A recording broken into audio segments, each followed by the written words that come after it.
Hi, I'm Tim. Welcome to our channel and thanks for logging on. Today we're discussing the Ulysse Nardin Quadrato Big Date Dual Time. You can see and you can purchase this stainless steel dual time large date automatic Ulysse Nardin Quadrato on our website. Subscribe to our YouTube channel if you enjoy these videos, and please click on the card in the upper right hand corner of the screen at any time during this video to see our full commercial listing for this watch with additional accessories included in the sale, high resolution images for your desktop, and naturally complete pricing details for this Ulysse Nardin Quadrato dual time.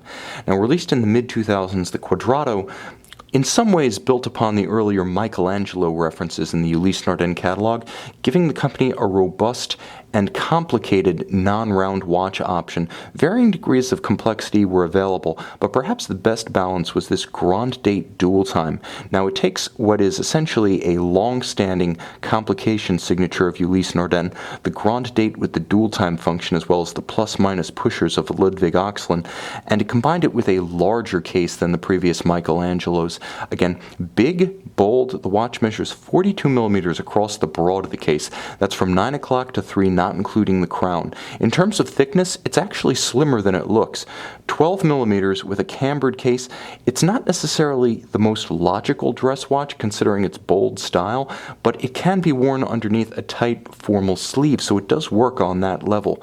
Now, from lug to lug, the watch has its largest dimension, an impressive 55.5 millimeters. So if you're looking for a big watch with a big wrist presence that isn't necessarily thick and overbearing in a vertical sense, this is a great option, one of the few truly broad but thin watches in the oversized class. Now, it's not precisely a sports watch with 50-meter water resistance. It's sufficient for surface exposure, wouldn't take it diving. However, it has a sporty demeanor and character.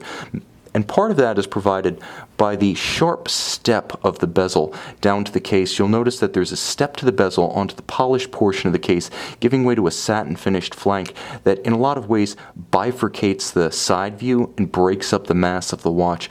Now, it also provides strength to the lugs as those stepped lugs give way to a broad and conforming leather strap. You'll note because of the conforming end pieces, the strap does close the gap to the flank of the case, again creating a very integrated look. There's no daylight showing, so it's handsome, but it's not a bully. A lot of watches with those conforming end pieces to the strap design wind up wanting to flare out beyond your wrist. This one pulls down fairly tight, and I had no trouble fitting it on my 16 centimeter wrist. You should be able to wear the watch securely on a wrist even a little bit smaller than mine. Now, you'll note the camber of the watch. That's true of the case, that's true of the bezel, and it's true of the sapphire, which is a notable refinement. And again, given the non-round sapphire of such proportions, it's actually quite impressive that Ulysse Nardin achieved as much as 50 meters of water resistance for this timepiece. The strap, after it moves away from its conforming end, actually tapers significantly, so it's quite supple where it meets the soft underside of the wrist, and it has a central bolster with monotone stitch that nicely defines the strap without creating stiffness. The watch features a robust twin-trigger double deployant, so again, this is the optimal solution for smaller wrists. Having a one big fold, a traditional single fold deployant can sometimes pinch a wrist when you have a watch buckled down to the smallest rungs of the strap. Not so with a double deployant, and with a swing arm acting as a spring.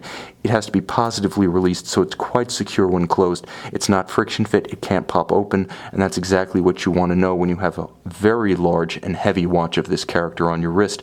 Now, in terms of the character of the dial, it's nicely broken up. It doesn't look excessively large or plain, and those are both problems that are endemic to the oversized sports watch class. You'll note that the outer track, featuring indices and numerals, is a matte black, gives way to a brushed metallic minute track, and then inboard of that, a metallic and highly reactive blue base that has a wonderful tendency to glow in soft light and explode in direct sunlight. Now, in terms of the functions of the watch, Ulysse Nardin has been making this double-digit date GMT plus-minus system since the mid-90s, and they do it wonderfully. It's their own module built in-house, and you can see how I can adjust my local hour, the time where I am, independently in single-hour increments. It does not stop the balance or affect the isochronism of the watch. Now, if I want to adjust all of the indications in sync, no, I do stop the balance, I hack the movement, and I can advance the time as well as the reference time zone, which is a 24-hour format, both of those in sync. Moreover, there is a quick set function for the date, and not just any quick set function, but when that quick set is engaged, Let me find the detent and I'll demonstrate.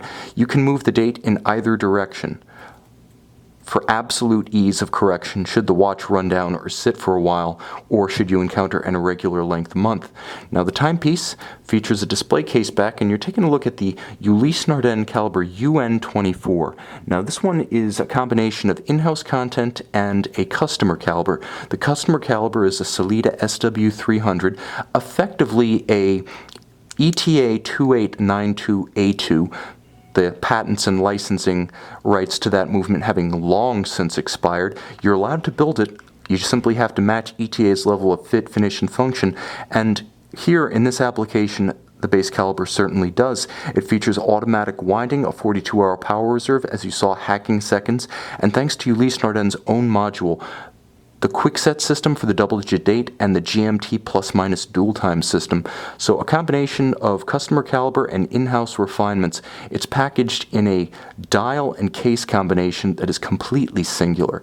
You can see and you can purchase this Ulysse Nardin Quadrato dual-time on our website.